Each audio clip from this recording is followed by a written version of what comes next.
Hey guys, what is up? It's Dracaris here, and today we're going through the top 10 things to do in DarkScape just when you're starting out. So this is number 1. This is the Berthorpe supply run, and basically what you can do is, as soon as you're in game, click on the home teleport tab and select Berthorpe, which is this one here. It's always unlocked. Once you do teleport to here, you can run over here to the left, and there is a woman called Major Mary.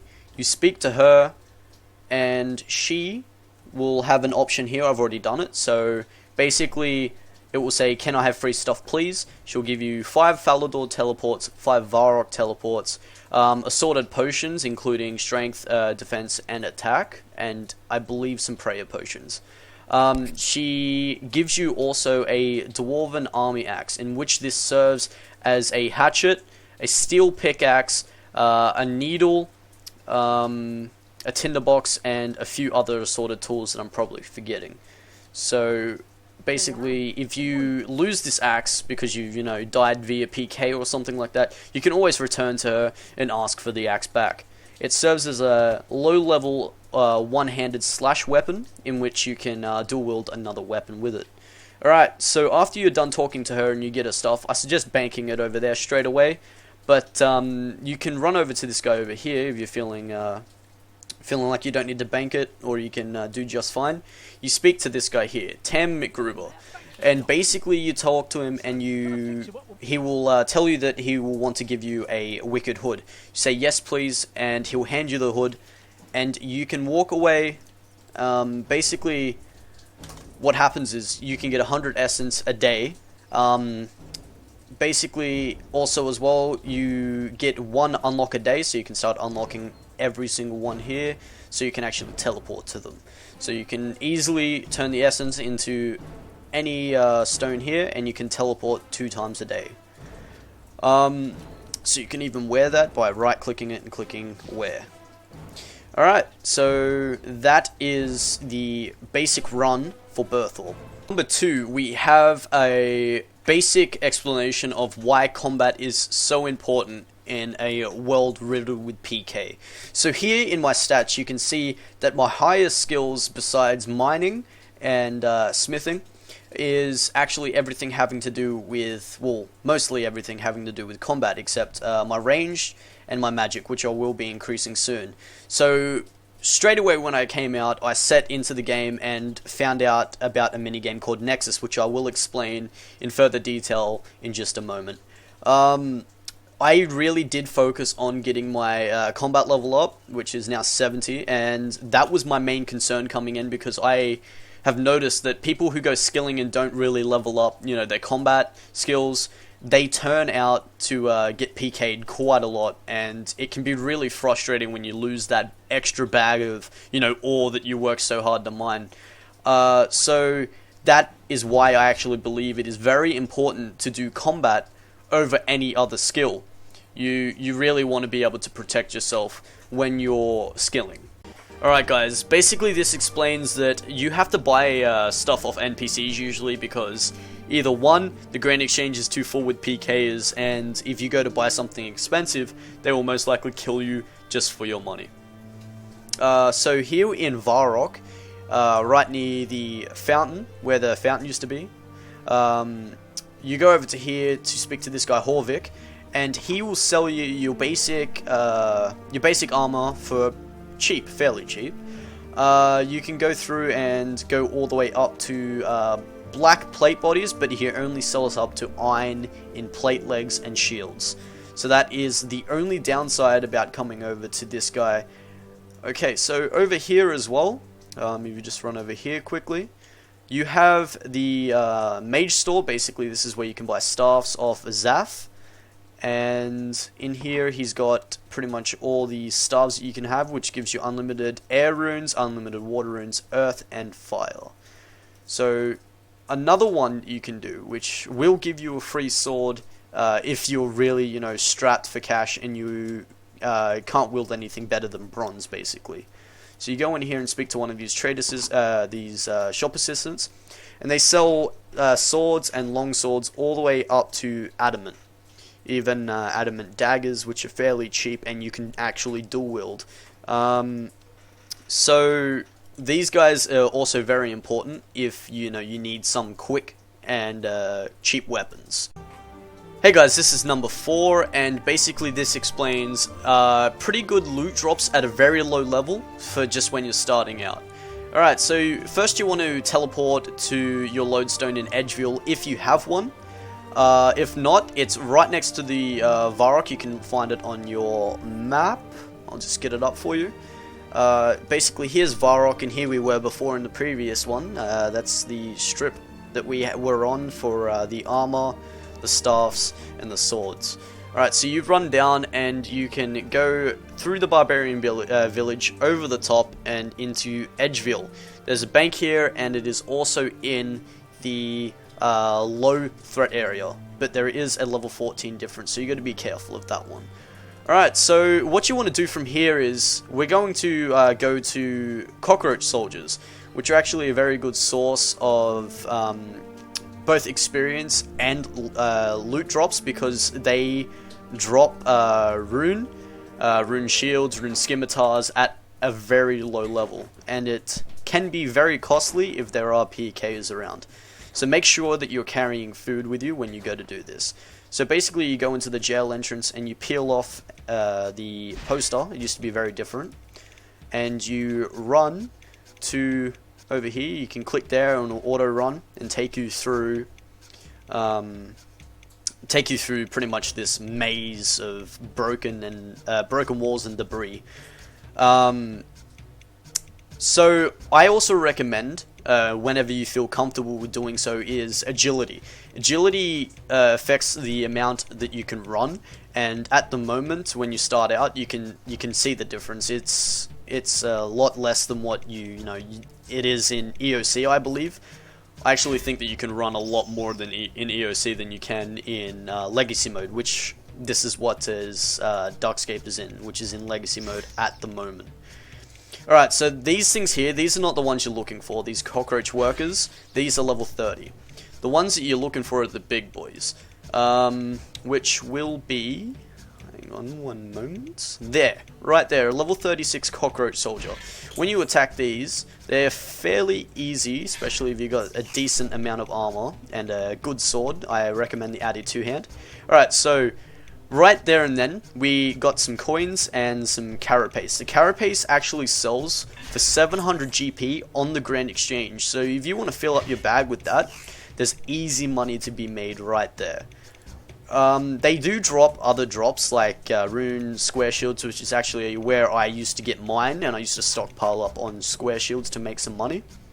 And yeah, they drop mithril ore and stuff. I believe someone actually just got PK'd there. Let's take a few things from there. Alright, yeah, so they also do drop mithril ore, which I've actually got 2,000 sitting in my bank currently, which will be used for smithing later. Alright, so that is one of the basic ones that I can suggest to you to try and do straight out of the gates, is cockroach soldiers, as they are low level. There is also another one called giant bats in the Taverley dungeon. I will be able to explain that one in a later date when I'm actually doing one of my guides to training. I plan on doing a lot of guides which will take you through my day-to-day training of what I do. Okay guys, here at number 5, I basically explain the mechanics of PK. PK is actually very profitable both GP-wise and EXP-wise. Say if I was to kill someone near my level, I'd probably get about 700 to 900 XP just for killing that specific player. Not to mention the spoils that you can get from, say, if someone was skulled like this guy over here. If he had full rune on or something like that while he's skulled, you have the opportunity to strip him of all his gear, and that's major profit, especially in this economy. Alright, so basically what I'm going to do is show you what happens when you hit someone in, say, like a low threat area where there's guards everywhere. If you are in a medium threat level area, that means that basically guards are nowhere except for banks. They're usually always in banks. It doesn't matter where it is. Bank guards will always be there. These ones right here. They have full chaotic gear and can absolutely destroy basically anyone, especially with their OP 10 million hit points. So if you walk up to, say, this guy, level 62, see, he's got a flail, he's only one item it, which means that they will keep that item upon death. You get to keep 3 if you're a member and 2 if you're free to play, not to mention being able to protect an item, giving you that extra boost. Alright, so let's see what happens when you attack someone, and this is why you don't do it when they're the purple dots surrounding you.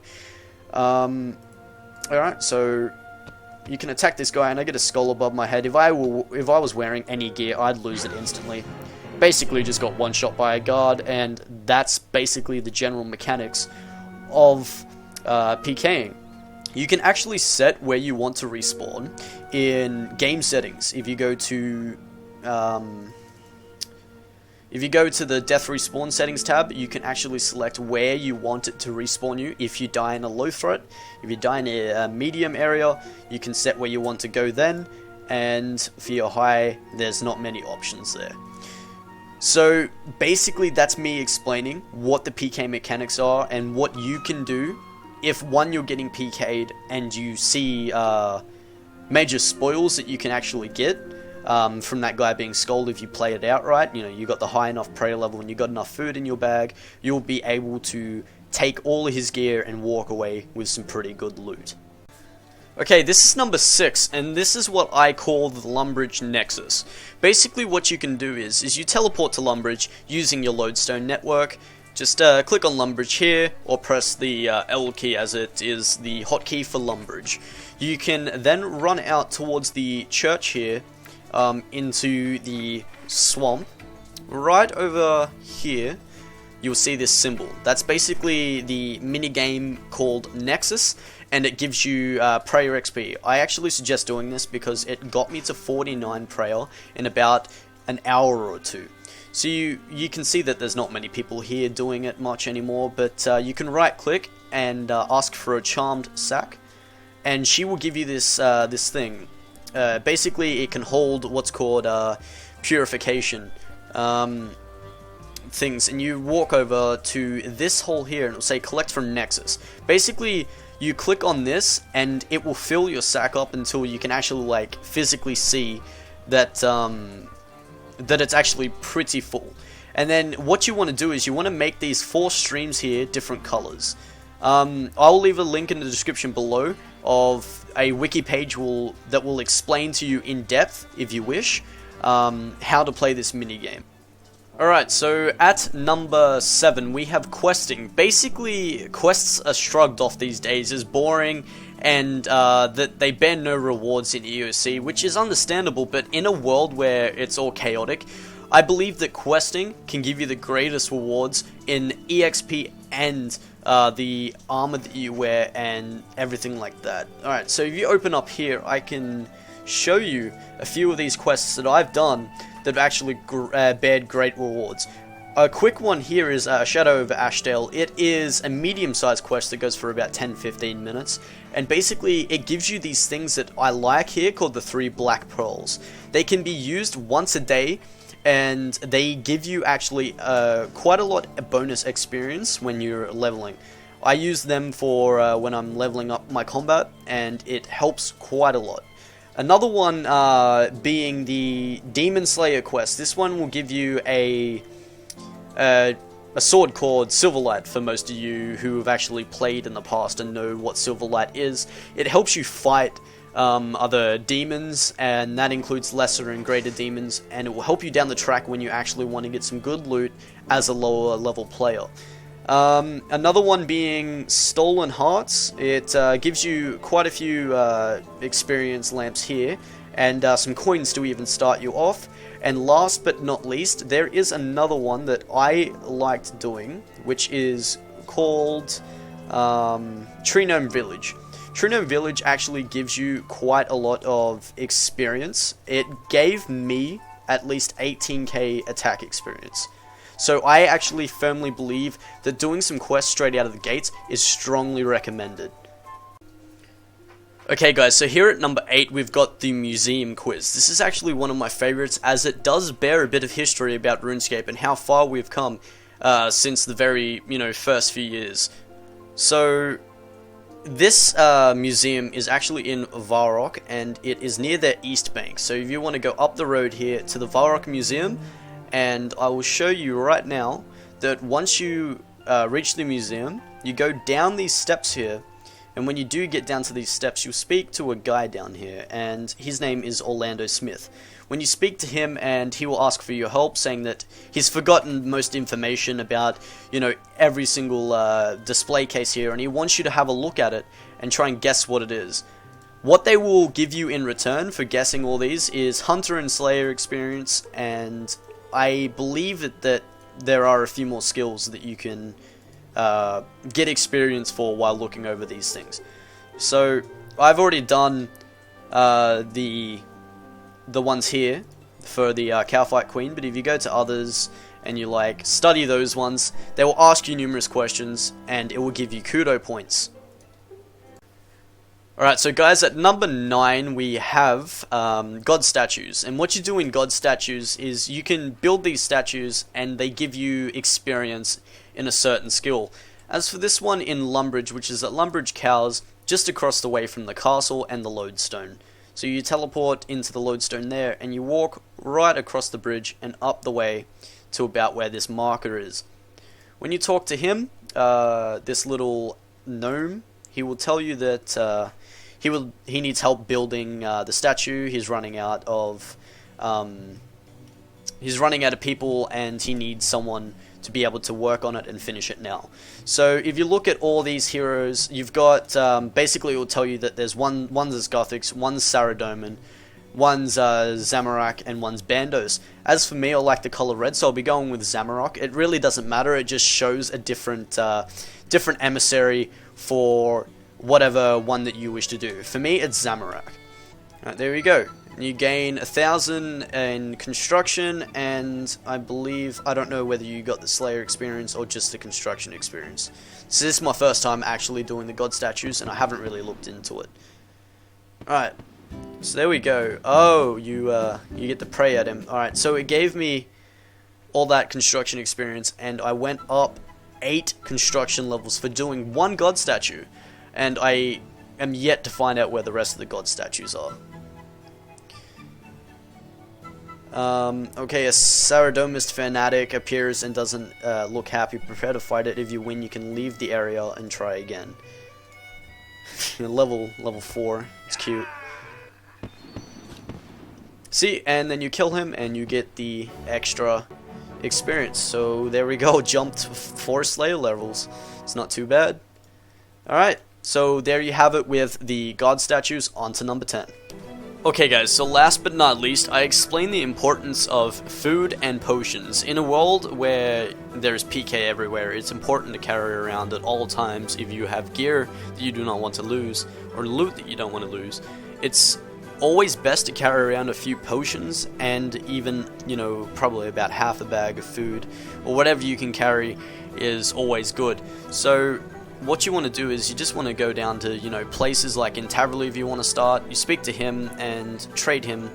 He will give you a net and a cage and stuff that you can get started on making your food bank. Basically, you want to have a bunch of food ready on standby for any PK situations that may arise. And that wraps up the video, guys. So thanks for watching, and if you stuck around to the end, thank you for supporting my channel. It actually makes me feel great. It's good to know that I can make these videos and receive the positive feedback like I did for the last video, which was my first video ever. So I really thank you guys, and if you like this video, leave a thumbs up, subscribe. It really does go a long way. So I will see you guys in the next video. Ciao.